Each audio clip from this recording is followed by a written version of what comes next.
სახელითა მამისაითა და ძისაითა და სულისაწმინდისაითა ჩვენთან არის ღმერთი. მადლობას ვსირავთ უფალს დღევანდელი წირვის მსახურების კეთილად განსრულებისათვის.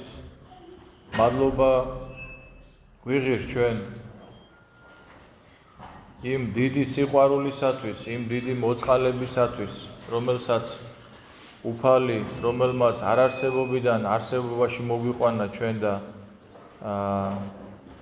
დღე ყოველ წყალობს და არ გვაკლებს არც ხორციელს, არც სულიერს, უშურველია უფალი და არ დაეძებს ჩვენ ასე წერია უკეთ უსჯულოებათაებრ მიაგებდე უფალო ვინმე დაუთმოსო.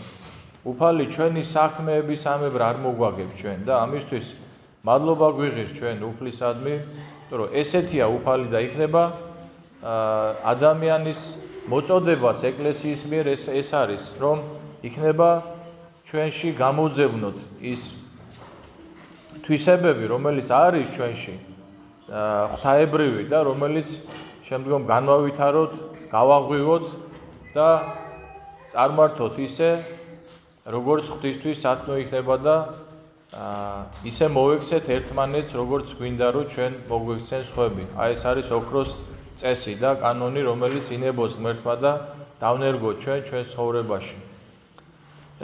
ჩვენ ვაგრძელებთ გუშინდელ დაწყებულ საუბარს, ეგრე გამოვიდა შინაარსობრივად სახარებისგან გამომდინარე, რომ გუშინ ჩვენ საუბრობდით თუ რა დიდი მნიშვნელობა აქვს და არსებითი მნიშვნელობა აქვს ადამიანის გონების გარდაქმნას, გონების შეცვლას. და ჩვენ ვამბობდით, რომ ეკლესია არის დედა და როგორც დედები თქვენ შვილებისადმი მარტო ერთ ხმაზე არ მოუწოდებთ მას.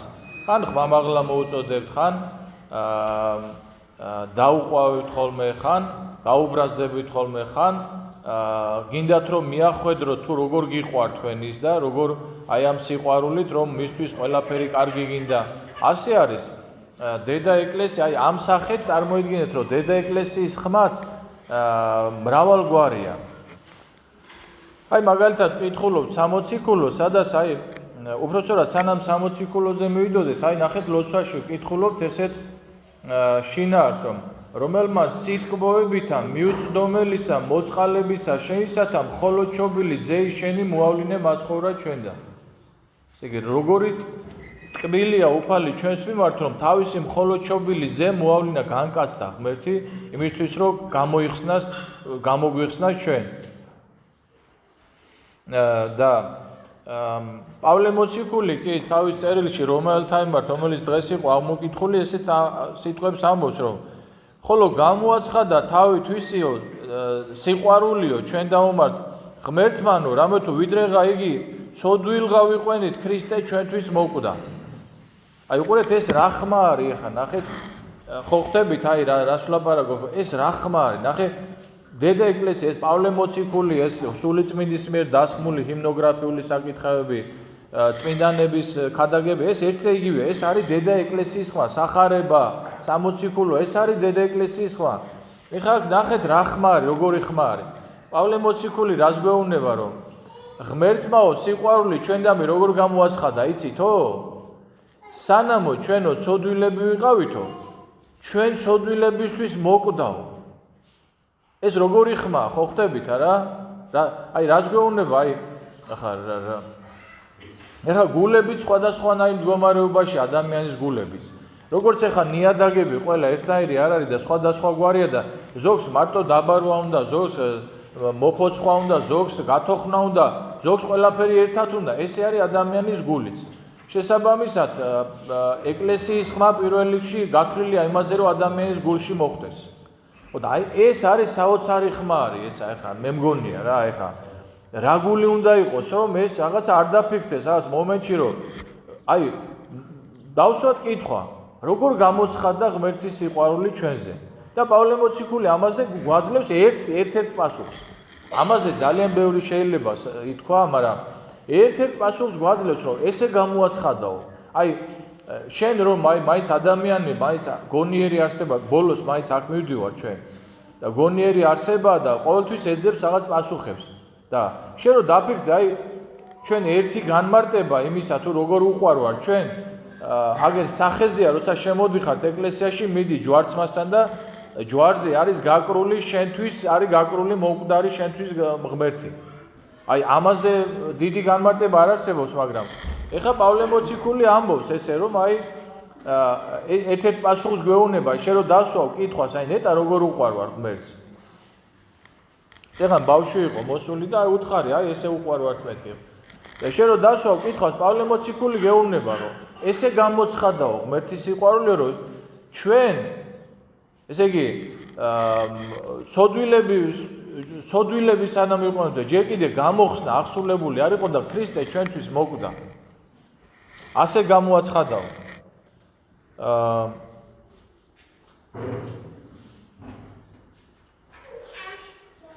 იმიტომ რომ ესეო ადამიანიო მაგალითათო სხვისთვისო ძნელად მოკვდებაო ვინმეო და თუ მართლისათვის კვდებაო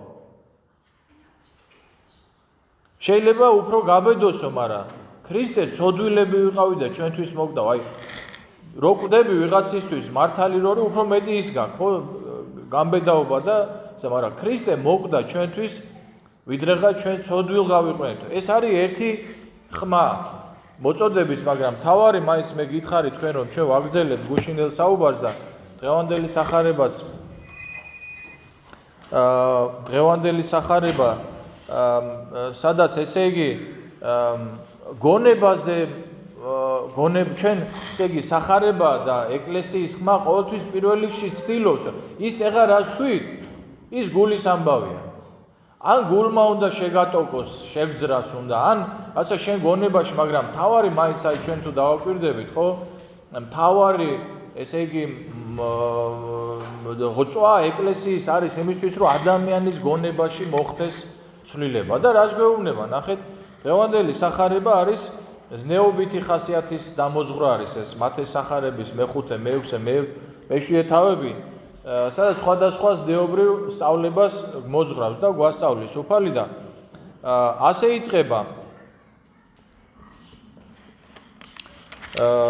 სანთელი გვამის არის თვალი უკვე თუ თვალი შენი განმარტებული იყოს ყოველი გვამი შენი ნათელი იყოს თვალში გულისხმება გონება ანუ ამ მუხში ნათქვამია რომ როგორიც არის შენი გონება ისეა ყველა შენი საქციელი ყველა შენი ქმედება მე არ ვიცოდი დღეს ეს ახარება თუ იკითხებოდა მაგრამ გუშინ ჩვენ ზუსტად ეს თემა დავიწყეთ ვინც იყავით ლოცვაზე და მომოწმებით ამაში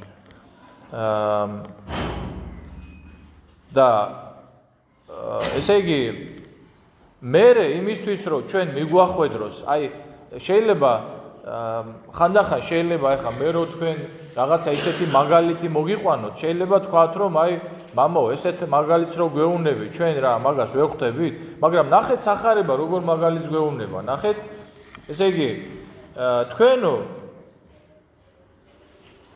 ამისთვის გეტყვით თქვენ ნუზრუნავთ სულისა თქვენისათვის რა ისჭამოთ რა ისვათ ნუსა ხორცთა თქვენთათვის რა შეიმოსოთ და მე გვეუბნება ესეთ ამისო მიხედეთო ფრინველებს ის ფრინველებსო ისინიო არც თესავენო არც ყიანო არც აგროვებენო საუნჯესო და მამაი თქვენი ზეცათა ზრდის მათ უყურეთ აი შეიძლება აი ამპარტავანი გონება ახლა ესეთ რაღაცა მე აი არ მიიღებს როგორ რას შევხედო რა შედარება გავაკეთო და მაქედან ავიღო მაგალითიო იტყვის ხო მაგრამ სინამდვილეში სახარება გვეუბნება ამ მაგალითს ნახეთ ძალიან მარტივი მაგალითია მაგრამ ძალიან სერიოზული და სიღრმისეული დაფიქრებულ ხართ საყვარელო აი ჩიტები ცაში რო დაფრინავენ არც სახლი აქვს არც კარი აქვს არც რაღაცა ბეღელი აქვს არც ფული აქვს არც არაფერი არ აქვს აკლიათ რამე ხანდახან რო შეხედავ ისეთი ლამაზია რომ ინატრებ ადამიანი რომ რაღაცა ეგეთი კონდეს რაღაცა სილამაზე ხო დაფიქრებულ ხართ ამაზე აი დღევანდელი სახარება ამას და ეხლა ძალიან მარტივი საკითხია მაგრამ არ დავფიქრებულ ვართ ამაზე დაფიქრება რას ნიშნავს იცი ის კი არა რომ რაღაცა გაიელოს რაღაცა მგონებაში და წავიდეს დაждე უნდა საყვარელი უნდა დაждე აჰა ესე რა განვეშორო სივლტოლითა და განვისვენო უდაბნოსაშინა. უნდა გახვიდე უდაბნოში, რაც ნიშნავს იმას, რომ უნდა დააფიქრდე ესეთ რაღაცეებს. სამოსლისთვის რატო ზრუნავთო? განიცადეთო ველი შროშანიო. როგორ ამოდის, აი ნახეთ, აი მიწიდან ამოდის, ისე გალამაზდება თავის სეზონზე, ისე გამშვენიერდება, რომ სოლომონის მაგალითი მოყვა, სოლომონ ბრძენი იყო, აი სოფლიოში უმდიდრესი კაცი და ყველას დიდ პატივში იყო. სოლომონიც კი არ შემოსილაო, ისეო დიდებითა ლამაზათო, როგორც ველი შროშანიო, რომელიცო დღესო ასეთი ლამაზიო და ხვალე თივა არისო, ცეცხლში უნდა ჩაიწვასო. და აი გონება არის თავარი, აი როგორც გითხარი დღევანდელი სახარება ჩვენს გონებას, აი ეს უკვე გონებას ელაპარაკება დღევანდელი სახარება. ის წეღა რას თქვით პავლე მოციქულის სიტყვა რაც იყო, ის გულის ამბავია. ის გულს უნდა შეეხოს. ეს კიდე გონებას უნდა შეეხოს და ბოლოს სიტყვები როგორია, იცით აი მე ადრეს მქონია ჩვენ ეს სახარება ადრეს შეხვედრია და მე მაშინ დავიწყე ეს ჩემი ლაპარაკი რომ ესე იგი ჩვენ უკუღმართულად ვიქცევით. რაში მდგომარეობს ჩვენი უკუღმართობა? სახარება გვეუბნება რომ თქვენ ეძიებდით პირველად სასუფეველსა ღმრთისასა და სიმართლესა მისა და ესე ყოველი შეგეძინო შენ, ესე ყოველი რა არის? ჩასაცმელი, საჭმელი, დასახური, სახლი, კარი, ყველაფერი. სახარება გვეუბნება რომ შენ ეძიე სასუფეველი. და ღმერთი გვეუბნება რომ შენ ეძიე სასუფეველი და ამას მე მოგცემ. და ჩვენ ახლა რას ვაკეთებთ? ჩვენ ვეუბნებით რომ მე მასე არ მინდა, მე ვეძებ სააქაოს, ხო? მაშინ რა ქნას ღმერთმა? კი ბატონო, მაშინ შენ ეძიე ესა. სასუფეველსაც კარგავთ, აი როგორი უკუღმართობაა, ხო? სასუფეველსაც კარგავთ და აქაც აი რამდენიც არ უნდა ააშენო, რამდენიც არ უნდა შეაგროვო. სოლომონ ბრძენი გეტყვი შენ. ყოველსა შინა ზრუნვასა კაცისასა ერთი არს მეტი. ანუ შენ რაც არ უნდა შეაგროვო საყვარელო, რაც არ უნდა კომფორტი შეიქმნა, რაც არ უნდა სახლები ააშენო, რაც არ უნდა დაჩები კონდეს, რაც არ უნდა მანქანები ყავდეს. აი ეხა ფიქრობ, აი ეხა ეს მაქვს, მაგრამ ისიც მინდა. ამას ნიშნავს, რომ ყოველსა შინა ზრუნვასა კაცისასა ერთი არს მეტი. არ ჯობია? სასუფეველი ეძიო. აბა იმას მიაქციე ყურადღება, რომ აბა ქრისტე ხო არ ვაწყენია, ჩემთვის ჯვარცმული ქრისტე. აბა თუ ცხოვრობ ისე რომ დღეს რო დადგე ჩემი სიკვდილის ჟამი, სად მოხვდები? ყოველს დღესა შენს თავს კითხე, აბა მე დღეს ვის რა ვარგეო. აი ეს არის ეს სიბრძნეები ჩვენ წინაპრების მიერ წარმოთქმული ზუსტად იმისთვის არის, რომ ჩვენ ვიცოდეთ რა არის უპირატესი და რა არის უდარესი. ადამიანის ტვინი იმიტომ არის ყველაზე მაღლა, რომ მან საკითხი ესე უნდა დააყენოს. აი ყურეთ, ადამიანი არის აბსოლუტურად თავისუფალი არსება. ყოველივე ჯერ არ ჩემდა, მაგრამ ადამიანი არის გონიერი არსება. ამიტომ მან ისიც უნდა იცოდეს, რომ არამედ არა ყოველი უმჯობესაა. პავლე მოციქულის სიტყვებია ეს. ხო და არჩევანი მე უნდა გააკეთოს თვითონ. იმიტომ რომ ჩვენი მოქალაქობა არ არის აქ. წუთი სოფელია. ძალიან მალე მთავრდება ეს წუთი სოფელი და ჩვენი ყველა რესურსი და ყველა ძალა უნდა იყოს მიმართული იქეთკენ, რომ თქვენ არ გეგონოთ, რომ ჩვენ მიწაზე ანგელოზი ვერ გავხდებით ჩვენ. მიწა არის ბრძოლის. ჩვენ უნდა ვიფიქროთ, დღე-დაღამე უნდა ფიქრობდეთ, აი ჩახედეთ თქვენს გულებში და დღის განმავლობაში რამდენ დროს უთქმობთ, აი ხო ყველანი მეთანხმები და დამერწმუნებით იმაში, რომ სული უპირატესია ჩვენში, ხო, იმიტომ რომ სული რომ ამოდის, აქედან კი ხედავთ რაც ხდება. და ეხლა მითხარით დღის განმავლობაში რამდენ წუთს, რამდენ საათს, რამდენ დროს ანდომებთ ხორციელს და რამდენ წუთს და რამდენ დროს ანდომებთ სულიერს. მითხარით ეხლა გულწრფელად. შეიძლება ისე გავიდეს დღეები, რომ სული თუ გაქვს საერთოდ თუ გახსოვდეს. ხო? ამიტომ აქეთკენ მოგიწოდებს სახარება და დედა ეკლესია განსაკუთრებულად შეგვახსენებს და განსაკუთრებულად უნდა რომ ჩვენს გონებაში იყოს ეს სიკეთეები და ჩვენს გონებაში ჩემი თხოვნა იქნება. აი დღის განმავლობაში, უყურეთ, დღის განმავლობაში, რამდენი წუთია, რამდენი საათია დღის განმავლობაში? 2-3 წუთი. დატოვეთ ყველაფერი, გამოდით 2-3 წუთი, თუ 5-ს გააკეთებ, თლათ უკეთეს. დაჯექი და დაფიქრდი ამ რაღაცებს. აი რაც თუნდაც რაც ახლა ვისაუბრეთ, ხო? დაფიქრდი იმაზე, რომ როდის როგორ შენთვის ღმერთი განკაცდა, ხორცი შეიცხა, მოკვდა შენთვის ღმერთი. დაფიქრდი იმაზე, რომ შენ ხარ მოკვდავი არსება. დაფიქრდი იმაზე, რომ შენ გონებაში რაც ხდება, თავარი ეს არის. და ამით იმართება მე შენი ყველა ურთიერთობები, ქცევები, ყველაფერი აქედან იმართება. დაფიქრდით იმაზე, რომ ნუ ვართ გადაყოლილი ამ ხორციელს, კაცო. აი 2-2-ზე ყოფნის ყველას ბოლოს რა, ესე არ არის? ხო და ნუ ვართ გადაყოლილი, ზომიერად არც კაცი ვარ გაიყო სოფელში და სოფლისას არაზუნავდეს, მაგრამ ნუ გადავყვებით ამ ხორციელს. სულიერზე მეტად ვიზრუნოთ. იმიტომ რომ ბოლოს სული აგრძელებს ცხოვრებას და ხორცი რჩება, კვდება ხორცი. მოკვდავი არის ხორცი. ამ კანონს ვერავინ ვერ შეცვლის. ინებოს ღმერთმა და მოგმადლოს პირველ რიგში გონება მოგვადლოს ნათელი, იმიტომ რომ სანთელი გვამის არ თვალი.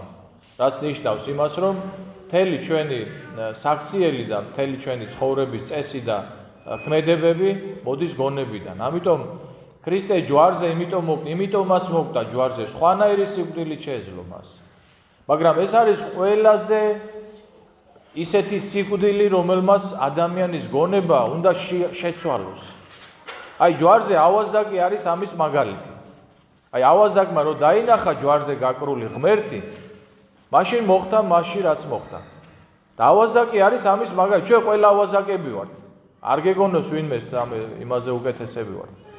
ხო და ჯვარზე რო გავხედა და რო დავინახა ჯვარზე გაკრულ ქრისტეს, აი მაშინ უნდა მოდრკეს ჩვენი გონება, უნდა ჩვენი გული მოდრკეს და ერთი რაც უნდა ვთქვათ, რომ შეგვინდე უფალო, მოგვიტევე უფალო. არ არის ეს, მე ამას ვხედავ, იმიტომ რომ ეს გამოჩნდება აღსარებებში. და მე ვხედავ, ვინ მოდის აღსარებაზე, რა გვაწუხებს, რა არ გვაწუხებს და როგორ ვარ და არ არის, არ ფიქრობთ ამაზე. ჩვენ არ ვფიქრობთ ჩვენთვის ჯვარცმულ ქრისტეს. ეს არის ერთ-ერთი მთავარი საკითხი მართლმორწმუნე ადამიანის ცხოვრებაში. შეგვეციოს ჩვენი წმინდა წინაპრები ამაში, ისინი ამ გონებით იყვნენ და იმიტომ იყვნენ ესე ძლიერები. აგერ როგორ არ თქვა, ეხა ორი სიტყვა წმინდა მოწამე ქაიხოსრო ქართველის ენება, რომლის შესახებაც ერთი რა ვიცით. აი ტიმოთე გაბაშვილი თავის მიმოსვლაში წერს, რომ იერუსალიმში ერთ-ერთ ფრესკა ნახა ქართველების, ერთ-ერთი იყო ქაიხოსრო ქართველი მოწამე, რომელიც შახაბასმა აწამა. აი ეს ვიცით მარტო და ბევრი კიდე ესე და წინაკვირა, ყოველთა წმინდათა კვირა იყო და გითხარით, რომ ბევრი ისეთი იმდენი წმინდანები ყავს ჩვენ, რომ ნახევარი არ ვიცით კიდე და შეგვეციოს ხშირად მოუხმოთ ხოლმე ჩვენ წმინდა წინაპრებს, რომ დაგვეხმარონ, იმიტომ რომ ძალიან ცუდი ჟამი და ძალიან ცუდი დრო მოდის და ჭირდება პირველ რიგში გონება. გონება, რომელიც პირველ რიგში იფიქრებს იმაზე, რომ ჩვენ ვართ ქრისტეს მიერ გამოხსნილი სიკვდილის და ჯოჯოხეთის ტყვეობიდან და ამის გააზრების მერე უკვე ადამიანი იწყებს სხვანაირ ცხოვრებას და ყოველ შემთხვევაში ცდილობს იმას, რომ შეიცვალოს. ამინ.